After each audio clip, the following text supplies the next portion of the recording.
Right.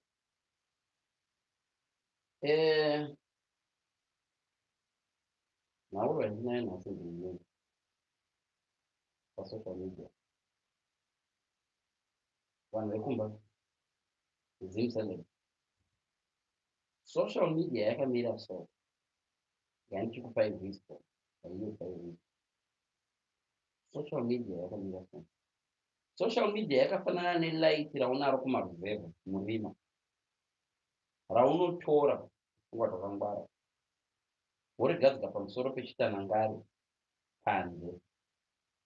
Iwe ndiwe unoziva light rako. Imagine kana riri candle yakutsanangurwa analog and data, kana riri candle, kana riri light yemagetsi, kana riri light yeparafini, worigadzika panze. Tombotanga necandle. Wakatora light rako riri candle ukarisa panze kumaruzevha, rinokurumidza kudzima. 1, richadzimwa nemhepo chaiyo iri panze kana kune mhepo. Rikasurviva mhepo, zvipembenene pazvinobhururuka zvichabondera palight kusvika radhi. Zvipembere zvinobhuruka zvisvika light, yes, mafans ako, but zvichabondera palight rako iroro zvigoridzima. Izvo zvichitsva. Tsaone kuti unhu zvakatuka. Zvauya kulight rako zvipembenene your fans. Zvatsva nelight rako iwewe rawaisa panze. Iro richidzima nokuti candle. Toti kuda uri smart, wauya netorch. It's the same again. Torch ichaiswa panze apa inenge yakalaita.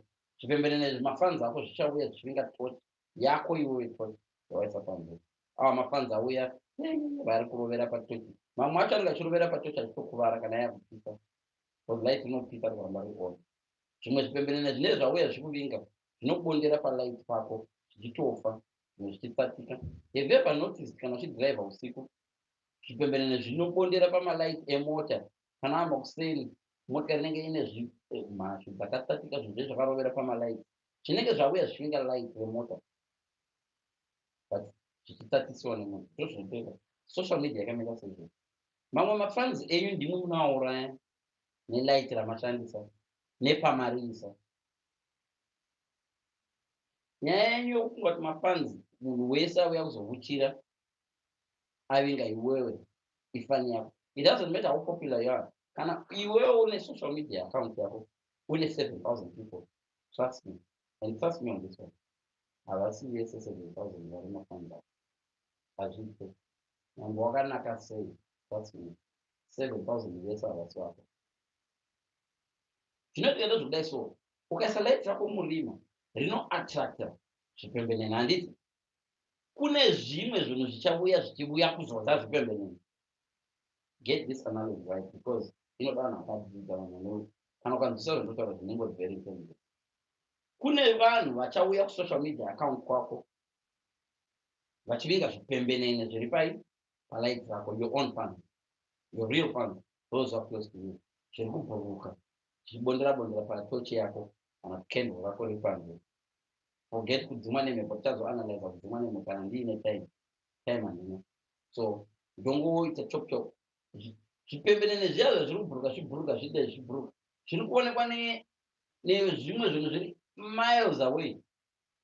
Matahwa chaiwo chavanofamba usiku aya, mazizi anoti kuna zvinhu zviri kubhuruka kuizvozvo. Ouya achida kuzodya mabutterfly zvizvikukuvere zvinofamba usiku zviya zvitaitai. There's nothing wrong with that. Iwewe somuridzi welight ukafarira matahwa aya ukati mafans ari kuuya komana une makuriro akaita eruzipani uye izizi rauya kuzodya zvinhu zviri palight rako, but hauchuze mabhururukiro achaita zvinhu ziziro rosvika zida kunodya chikukuvere chiri padhuze nelight rako, rorova light rako rowira pasi, light rako roputika, unogona kupedzisira wamurima. Let me analyze this again. Zvakamira so. Uri kuita live yako iwewe, mafans auya 10,000, wamera zinzi, unoda kuinterviewa munhu randomly, hautombomuzivi munhu. Plus pane zvamunoda kutaura here. Listen guys, vanhu vepolitics kunana UK nekuti vakangwara. Let me tell you, I used to be live on TV. Ndaienda kuma TV show kuno ku UK. Yes. Pa BBC chapter, yes. Apodly. zvavaiita kana yaiti ichitanga na10:30 in the morning, taenda na9 woita rehearsal vachichuza munhu wokubvunza bvunza question zvese zvinenge zviri rehearsal. Pataizosara tunoita live debate paya vaitoziva kuti vachabvunza nhingi kana kuti nhingi kana kuti otherwise ukabvunza munhu zvakafanira kuti oenda muchechi wewe une chechi yako kuti sukai mutipewo testimony. Ukangomurudza munhu wasingazive kuti ape testimony anoisa zvinyadzi.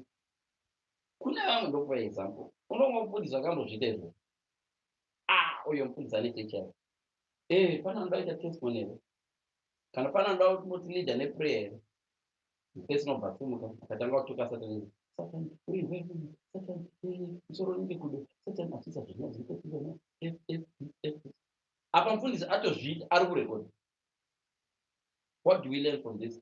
Rega kuchuza munhu usingapiwa naye kumupa live yawadecida wega. Hauna control yezvaachataura, hauna control yeinterview yacho, because hauna control yemareply acho. Ndo paunozoona paipa vanhu vaviri vachiinterviewana, umwe achirima umwe, hausi handsome, hauna mari kuti hazvina kuplanwa.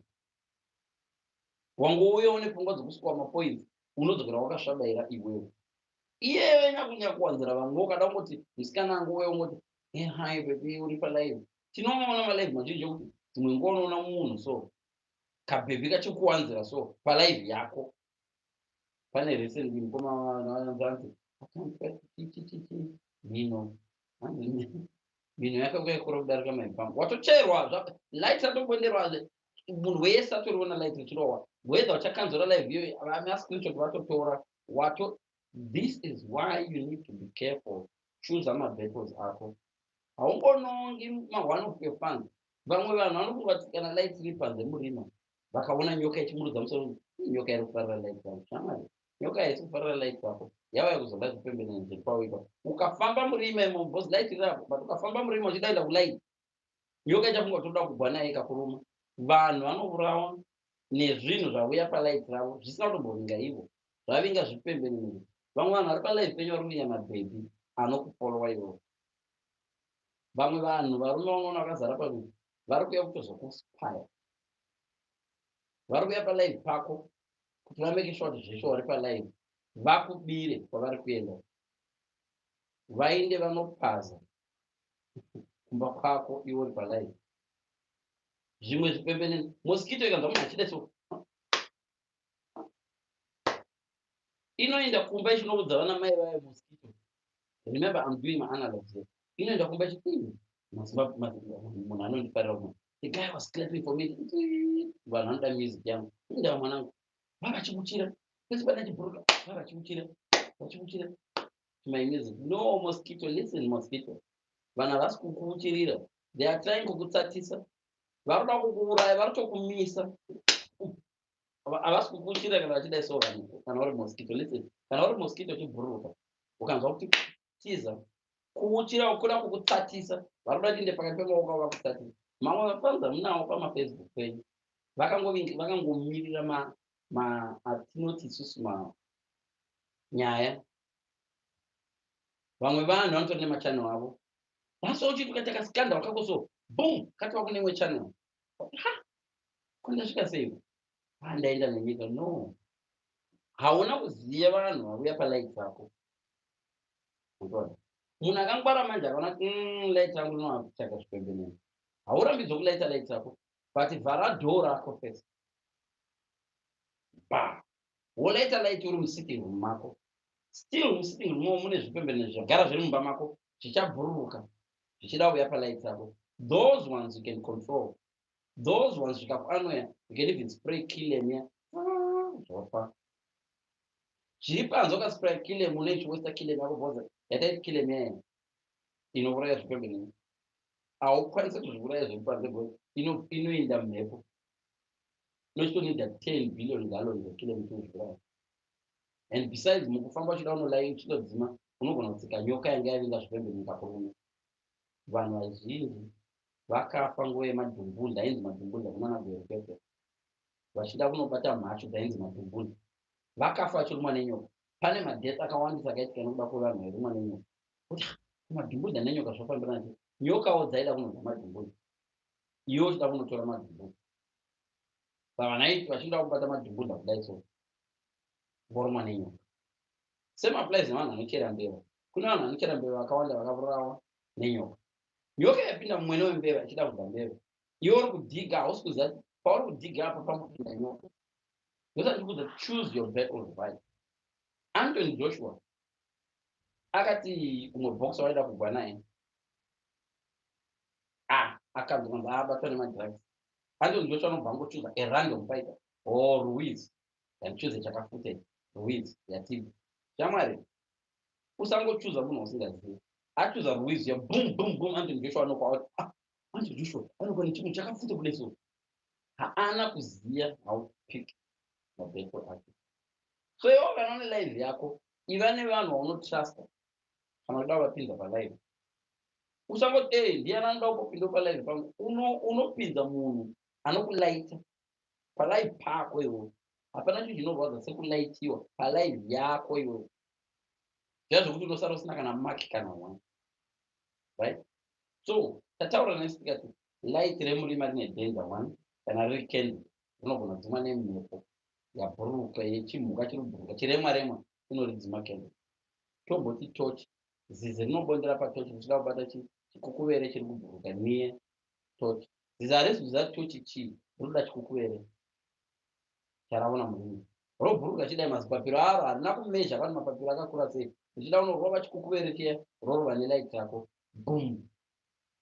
Vanhu vese vamurimi. Kona iwe zizi chii? Kana zvaizi ndantinda chikukuvere chiri kunaka zvokuti. But wadzima light kazi. Oh no.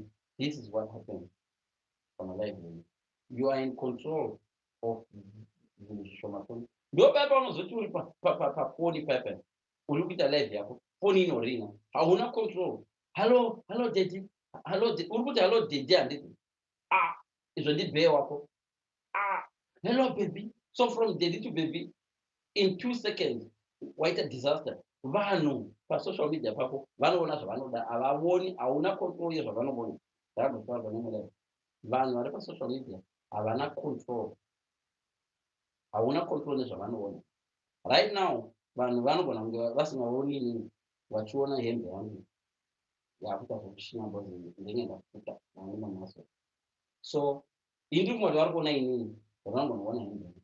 Vanhu vanogona kuona New York kumashure. Handiva mani havachoose kana vanogona kuona campus yangu. Umwe anogona nguva yozoona mazina angu. Umwe anogona nguva yozoona mini yangu. Otoenda. Umwe munhu anogona nguva yozoona maziso ako pasocial media pako. Hauna control yezvavanoona. Umwe izvezvi pamwe ari kuda uku kwangu. Otoenda. So I'm not in control of who is going to see this life. I can only control a little bit of this life. Pakuti pane button randogona kupressa yobva dzima live yo. Kana kuti ndotaridza live ndokosora ndokura madzikwa angu ndozotaridza kuno. That's all you can control. Foni yangu ikaringa, iPad yangu ikaringa kana kuti ndakafona ari bhee zvokuti ndakati ndiri state apa bhee wachomurume kana kuti hazvichashandi zvadoitika potoda a quick thinker munhu kuti and probably munhu aimuzacha ibva palive wakumakisa kuzvimakisa lavi ibva palive kuzvimakisa anodeti hello babe. In the process yekuda kubviswa palive papo uri kutozvimakisa worse. If you know what I mean. So ukaita live yako chikurisa vanhu. Kuruma hembe. Yes, so chiziva live ndeyako, channel ndeyako. But I was in control of what they're going to say. You can control some of them. But kune vamwe vachazohumiliate ipapo palive pako. Not talking. Vosekele. Not talking. Nekuti mino yako yakakorada yakanogara. Kuzorabha izvozvo nyangwe wangone wato live yako yaluza control. Yesu nemari Yesu ngaite chipati. Zvabhanganyuka ipapo warwa 6-0. Hazvichina basa kuti uchazohwina later. Uchazouya nekazabhugiti. Ipapo watsemugwa. So wakauya uchiti I'm handsome kukukunda chichi. Munhu akataka kukuudza because iwe handsome nako haubva pari.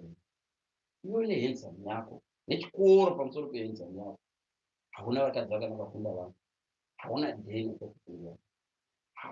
Ndikafamba 10 steps iyi mumba mako ndakuvapai kwangu ukafamba 1 kilomita uchiri mumba. Akubona muridzi welife hazvina basa. Muridzi welife ndiani? Kana laitiwa, ende kana watolaitiwa kana walaitiwa vanhu vasachiona, ende vemascription vanenge vatotora. There is no bad publicity. Umwe anogona ona live yangu ndichera, but ukacherwa uri palight rako zvinomakisa. Ukandichera uri kulive kwako iwo, I've got two choices. Kusauya kulive kwako,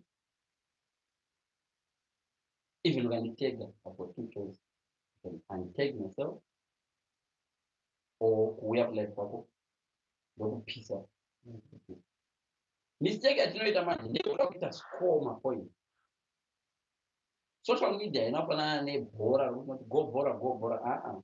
Social media, umwe noumwe pasocial media ane mission yake and anoparata different. Zvakawanda zvinhu zvinobhuruka zvakawanda zvinhu zvinobhuruka, asi zvimwe nezvimwe zvine mubhurukiro wacho. Chiremwe remwe chinobhuruka, njiva inobhuruka pamapapiro, chapungu chinobhuruka chakadai chango chaflatso chisingamuvhe mapapiro. But icho chapungu chacho chinobhuruka chakangodai mapapiro ndo the most intelligent bhuruka thing. Zvese zvokundwa nendege, ndege inobhuruka yadai haina mapapiro anoti bva, pandege inongobhuruka yadai yakatakura vanhu mitumbi nehembe mukati. So it's the smartest bird and strongest bird on earth, ndege. Ukuti zvapungu zvikaona ndege zvoti chizigwa riri kubhuruka, zvikaita nharo zvikabhuruka murodhi yendege zvinobondera zvichifa, ndege chirova pasi. Ndege inopinda nomustorm, mene ichirova pamusoro pendege. Chapungu chikatedzera ndege chikapinda mustorm chinoelektroniwa nemheni chikafa. So chapungu chinoenda above the storm, ndege haini kendege inopinda mustorm. But tundege tudiki tukada kutedzera zindege zihombe tukapinda mustorm, tutaura kuti ndege tona toba mutote tudiki. Tukada kutedzera majambo jet tukapinda mune mamwe mastorms atusingakwanisi kuhandla, tunotsatisiwa mustorm imo. But dzese dzinobhuruka, dzese ichiri.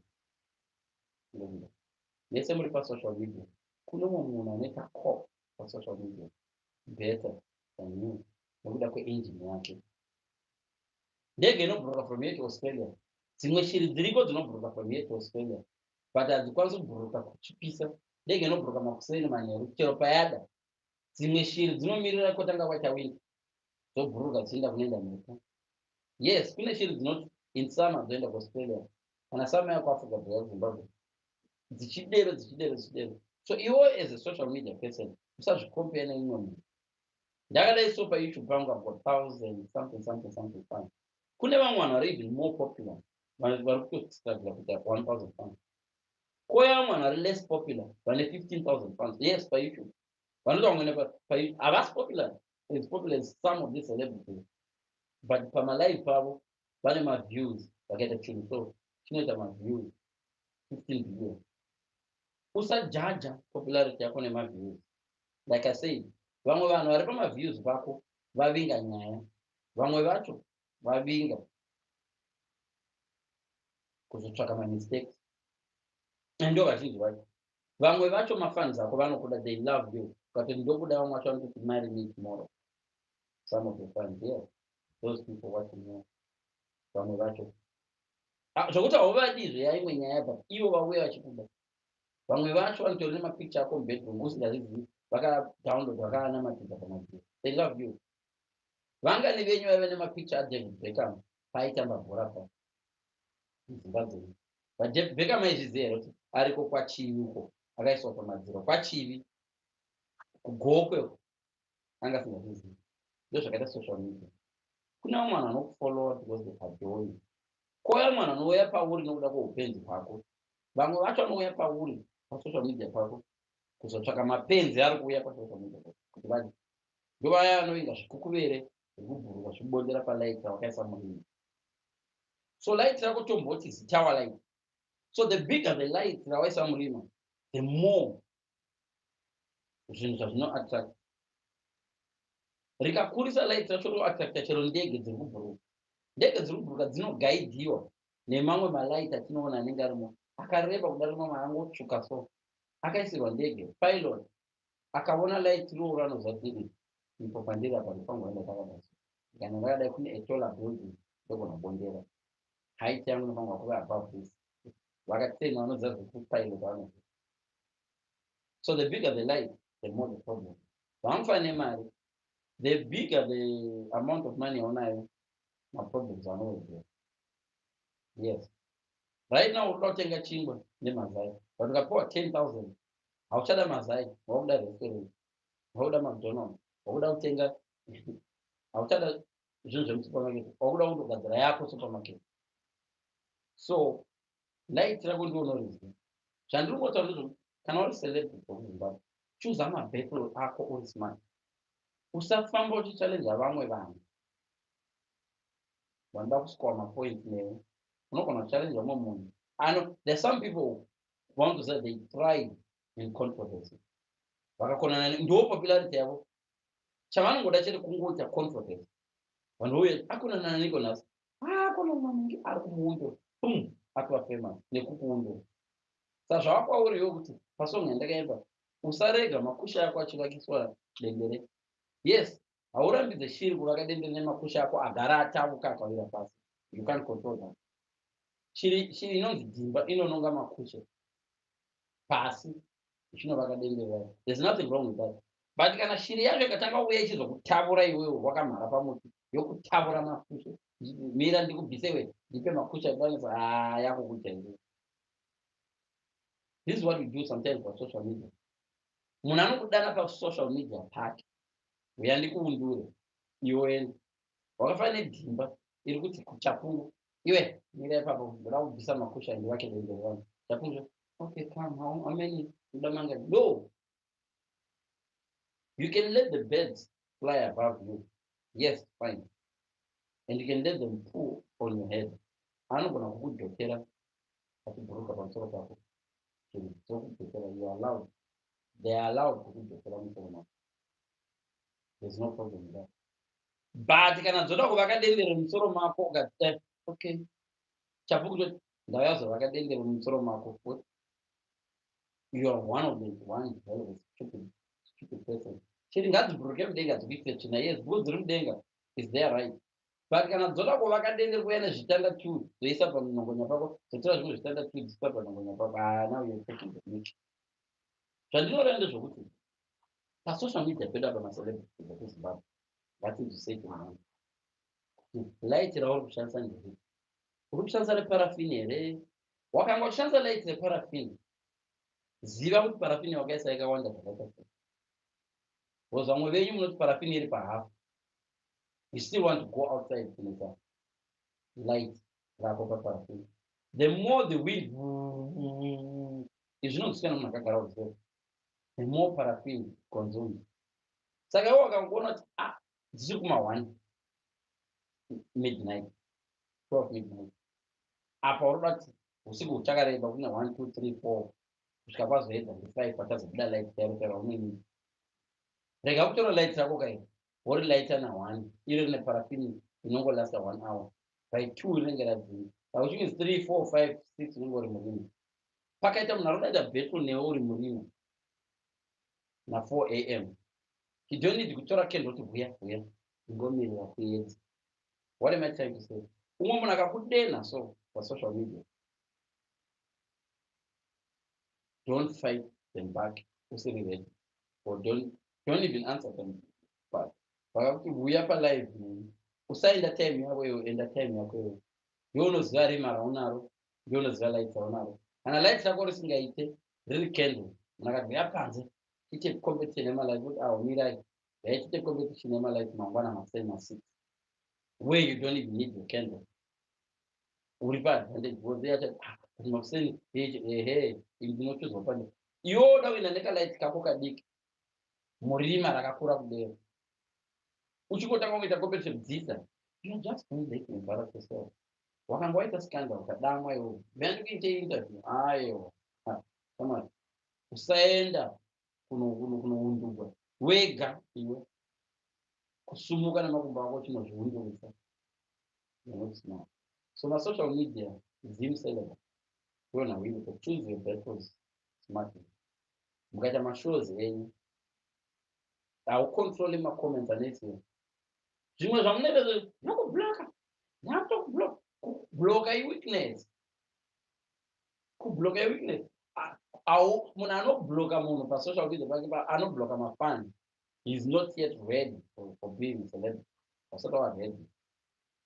First of all, ukaona uchiita mafans unonida kubloka. Chinja pauri kuitira malive ako. How do you change? Unogadzira page rako, right? Kupeji kwako iko control of zvipembenene zvinouya. You can choose chipembenene chokuti ngachibhere. This is my page. But ukaita live yako pabani haukontrole. Ukaita live yako mubani haukontrole kuti tsuro handidi tsuro dziuye. Tsuro dzokuzati shamwari tiri kudarika nepanapo kuita kutoda. Saka ukataka kubloka vanhu ungavapedza. Uyo nyalaika wacho ndikumubloka. Aiwa, it doesn't work like that.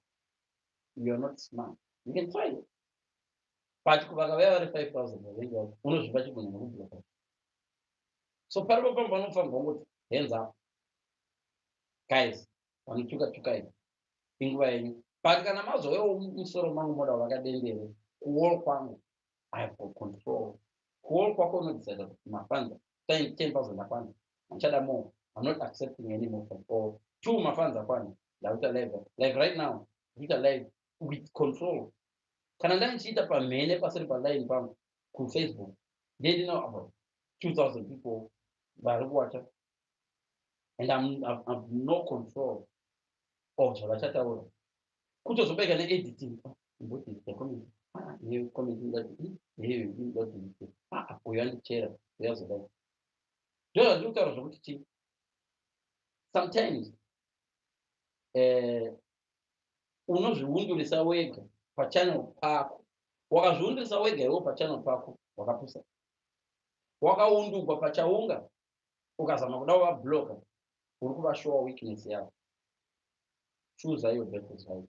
Bvumai sometimes okay aiwa ngatiluze ivavo 10 vatanduza vari fine.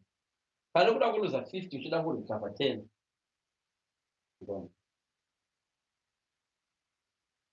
Ngoni. Garwe riri mvura maro zvarinoita crocodile. Richiita manyawi riri mvura maro. Mhuka yakangwara inoti garwe. Garwe roda kuuya kuzodya nditi. Garwe ro ichiri dhonzera kunze because garwe rine power mumvura.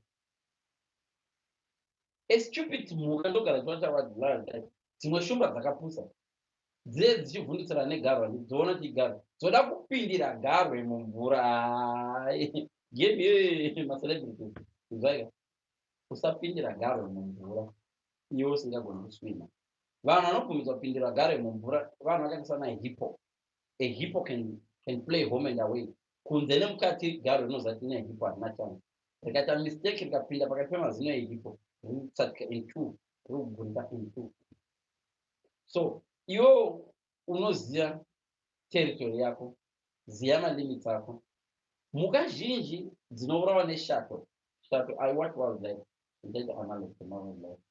Mhuka zhinji dzinourawa neshato hadziurawi neshato because shato yadzinyangira. No. Shato inodai so mavara so. Mhuka yoti what? Who are you? Wait, what? And the shato inenge ichiruka thin. Even the biggest one. Ipapo ine samusoro wayo waita thin. Koita katetete. Saka mhuka inoti what is this? So mhuka inenge no, you could be dangerous. I know. But I will not get too close to you. Saka inenge yakamira kuno mhuka ichida so. You watch all that thing. So then you watch a shadow from far. But what this animal doesn't know is that shadow, though it looks so thin, in a trim away from it, stretch, catch, and tap, squeeze, trim away from it. You know, iyo mhuka nokuda kwokuti iri inozvona iri tall. You're that. Tumhuka tozvinourawa mhuka dzese dzinourawa neshato. dzinoyevedza so dzichita what bosha rinenge ridawo muviri wayo so mavara achitadzinga mavara ari kudai so saka shati animal I know you're dangerous. What's so cute? There's something cute about you. What you're dangerous. There's something so cute about you. Painenge iri 1 meter away mukaenda kuti ndiri safe inotombotiza dzimwe mhuka dzotombotiza dzonomirawo dzodzoka futi shati yotevera dzotiza kusvika dzazoti let me watch closely painomhara shati inogona kubata chirebvu chaicho chemhuka kuti inosecha mutsiba wayo kuti yobata chirebvu as soon as ichibata chirebvu chemhuka inomuruka from chirebvu to neck within seconds shati yatova around that animal so kana kaungachiona kari kadora kaya kana kaungachiona kari thin kashato kaungachiona kari thin suddenly kabata chirebvu chako suddenly kakoila around your body suddenly kakukusvisa mbabvu dziri each time you breathe in each time mhuka pen shato inowedzera kusunga shato ichiwedzera kusunga shato ichiwedzera kusunga zvekuti ende ine ichitsvaka kune musoro kune mhino ende inokuwana because inonza nebreathing painozo mhuka pene ichifemera mukati inongopfakanyika 1 2 3 times the next time shato ichizovaya kumeso uka you can't breathe anymore your lungs are suffocated waita senge munhu ane corona neta kufema anenge otonida ventilator akanonokerwa neventilator it's gone anoita senge munhu ari kudzikwa neshato before you find out mhuka yange yakakura kudai so yasqueezwa neshato kaakatetetete kareba kudai shato iya the next thing chainongoita kutsvaka panhu pari nicer pari safer because it will be the most vulnerable shato kana yanedza mhuka aigonofamba nedzimhuka riya rimbova sainotsvaka pakati hwande paichadya iri yakawanda muzvipenzinomo yomedza mhuka yayo kusvika yangoziyoguvura yosiya ziganda rayo ipapo yoenda nenyuganda yatova bigger so each time shato eats something it gets bigger than what it was so iva celebrity akafana neshato pese panenge wati mafans mera gugwa you become bigger you're gonna eat more so une mafans 1000 pese paunoita live cheka kuti live yako paunoipedza wakaita seshato here waguta paunopedza zvinhu zvakaita semakonzo shato inotanga ichidya makonzo yokura zvazi kuti gonzo haichaguti yodya kiti yokura zvokuti haichadye kiti yotanga kudya zvimwe zvimbwa yokura zvokuti yakuda malion inotozokura shato zvokuti yakudya inopota yamedza bhafalo shato inogona kukura zvokudya a bigger animal inenge mhoro zvese nenyanga dzayo shato ndo zvinofanira kuita social media yemunhu ari intelligent social media yemunhu ari intelligent haifaniri kuti from kudya makonzo wakudya nhunzi no shato inodya nhunzi haigoni kuvhima so macelebrities ekuzimbabwe zivai zvinhu ndatini in summary choosai mabeto enyu in smartphone before wadana munhu palive pako ziya kuti achataura nezvei zvinokubetsera kuti usaumbuka yes vari kubva makurura mabhurugu vachidhensa vachidididi palive pako but ukachuza kungoti ukuvaisa palive yo hauchina control vakakutuka minhu yako vakakutuka kuti hauna mari ukakaruka waanswer phone ukazoti daddy lavi hello daddy baby it's not the fun's fault ndiwo answer phone yako palive pako so choose your best. Thank you so much guys tazoti tinda pamberi newisdom yedu tingofanana wisdom zvishoma zvandandinazo nhasi tadzidza kuti social media yakafanana nelight paunotora vamwe vanhu vakangwara vanolaita candle vorilaita nokuti panze pane mhepo vorisa so rolaita riri mukatuni but rinonida oxygen hauri bhari kudai candle kaparikwa oxygen ikapera rinodzima so vanosiya kaopening kuno vorisa so candle rechibhira room kusvika rapera. Zvarinoita ndezvokuti kana richibhira riri mukati meuyu candle, chinhu chikukuvere chikarovera chinoroverawo hachiri dzimi, chero zizi rikauya rikaroverawo, unless rawa bhodhoro rawa zvese necandle. So wakaprotecta light yako. So ziva pane light yako uri protecta maringe nekuprotecta wako. Vamwe vanoziva vanoprotecta malight avo nefence, vanoisa light yavo woisa fence kunze kuti zvinhu zvinoda kuuya zvichirovera palight zvibondera pafence. Zvinhu zvidiki zvikukuvere zviuya zvipinda, zvimwe zvacho zvikukuvere zvinotsva nelight iroro. Mamwe mafanzeri akanyanya kukufarira anotsva nelimelight kutsva chaiko. Upiko ndeuyaonekwa palive yadii anokwirwa nanhingi fani yatsva iyi, pamwe vanotomboikwira but yatotsva fani iyoyo yatsva nelight rako nokuda kwokutevera kwayo. Vakawanda vamwe vanhu vari kupisiwa, mafans ari kupisiwa, kupisigwa nyaya dzevanhu vavanotevera. Vamwe vacho vachitodhamejeka chazvitopota vatosvika mukuzviuraya. So guys, thank you so much. Pindai mberi nemalights enyu tichiwata malive enyu, but zivai kuti vanouya palive penyu havasi kuisa mafans. Out of 10,000 people vanouya palive pako, vamwe vacho tisu zvemuteta nguva ngouya kuzotsvaka mamistake, vamwe vacho tetiri mafans ozvinoshua, but vamwe vacho vari kuuya kuzotsvaka mabhebhi anouya pa. Saka vamwe vanhu vanosikowa mapoints palive pako, vanokurima palive pako, so tsvaka mafans. Munhu anouya akakomenda pasocial media pako, tsvaka mabhebhi. Dzimwe vana kikikiki dzinoiswa paipai pasocial media pako ndedzokwatata mabhebhi ari pamusoro apo. Vamwe vanhu vanouya kuzolaika makomenti emabhebhi akanaka, like chete sabhebhi ndikanandilaikawo hansi auto. So ziva izvo zvemasocial media whatever celebrity, kuti vanhu vanouchira murima vaya kana uri mosquito, vanhu vanouchira murima havasi kuuchira kuti song yauri kuimba inonakidza, no, vari kutouchira kuda kukuuraya, vava kukutatisa. Thank you so much. Toonana pamberi apo chaita dzimwe live tingouraya vanhu newisdom, tingoshengedzana anenzeve dzokunzwa vanotegewa, anenzeve dzokunzwa tateerera. Malive zvangu haungoshayi 2 or 3 points zvinoapply live mako. Chero ukaita wedding chaicho unoziva vanhu vanouya pawedding pako, vamwe vacho they just come pawedding pako kuzodya, hakusoti vanofarira marriage yako kanini. They don't even care kuti makadanana rini vanhu vanouya pawedding pako. Vamwe vacho vauya wedding pako kungozoona malive, vamwe vacho vauya wedding pako kungozoona kwakune mabhebhi akawanda, wedding yako kwakazara music yange iriko. Shamari havasi vese vanhu vanouya pawedding pako vauya kuzofarira kuti at least havakurara nomunhu wangu kurara wega.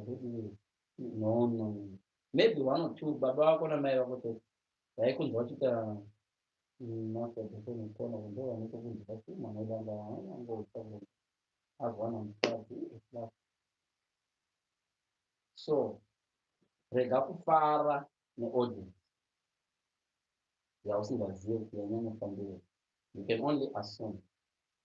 Sometimes it's good to have one viewer. One knows that this viewer is my viewer. She's with me. She's mine. And that viewer, she keeps the life and I start with, she's like, next time, don't do it. Stop it. And I want. Chakanakira live or anything, chaunengoita pasocial media, as long as not you delete it. Chichawaita mafans, chichagenerate my views in its own time. Now you will find music, you just do music, voice up on YouTube, you will. Marona make those letters 20 years later. Never know but so yeah, I walk down. So this life, you're not gonna cover right in this night today. 10 years later, you're not gonna shine so a professor. Yes, by university. Analyzing this life. Zio the Tupac, I was on Zio the Tupac. dzichazoitwa kuuniversity. Kune mauniversity ari kutostada Tupac music mauniversity, yes, kustada Tupac music yaTupac, kuita study, kutograduate tichistada paTupac. But Tupac paiimba oh gang gang gang, no gang gang gang, aitongoimbawo zvake, haana kutoziva iye zvipo akafa asingatozii music yake. Vese ana Bob Marley music yave the most popular musician. Ukangoisa picture Bob Marley apo munhu anoti that's Bob Marley, nyangwe ari kuSomaland that's Bob Marley. Okay. More popular than the rest of the Michael Jackson. But music yacho yakaimba kuma-70. Vamwe muri kuimba music right now haisitombeta popular than Jamming yaBob Marley. Asi music yacho ndozvandotaura. So thank you so much vachazovacha live inini. Kana pane zvamunenge madzidza palive yangu, subscribe if you want. My channel inonzi Henry Dion Mapira. And you can come as guest muchinge watch out. Zvinozati vamwe venyu malive akarevesa unogona kunge musina bhandi. You can watch section to section. Unoziva kana wane bhandi unowacha imwe section. Thank you so much. Have a good day. I hope maenda kuchurch. Nenguva ino yequarantine, please garai mudzimba.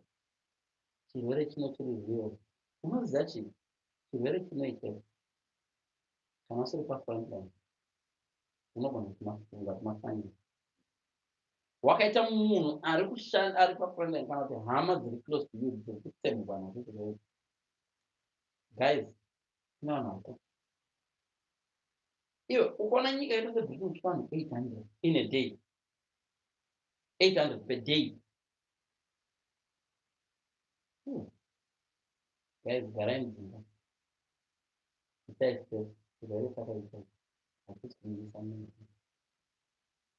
I'm just praying kuti kuZimbabwe kana kwedu kunoona sadhari chisaita effect yatinayo kunoboza. We can't cope. We will never cope. Zvinongoda Mwari musi, because the way amunotsikirana nayo kuMbare pepe, the way amunotsikirana nayo mumabhazi, chikauya chirwere chine force yachinacho kuno.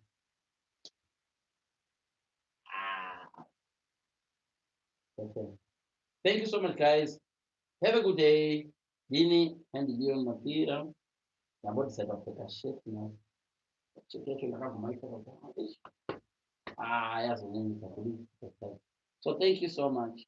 See you.